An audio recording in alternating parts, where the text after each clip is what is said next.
जगह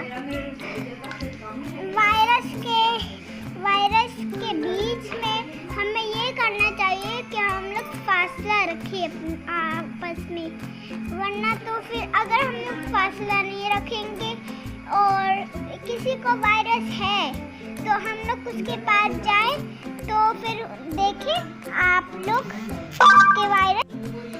अच्छा, तो आज आप लोगों की छुट्टियाँ इसलिए नहीं है कि आप लोग पार्टियाँ रखें, बाहर घूमने जाए फिरने जाए, इसलिए नहीं है हम ये वायरस।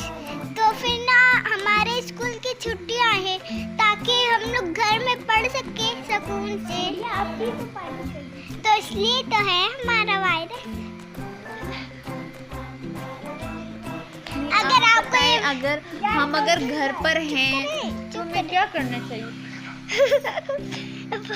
अगर आपको ये वीडियो अच्छी लगी है तो आप इसको लाइक करें, सब्सक्राइब करें और आप इसको वो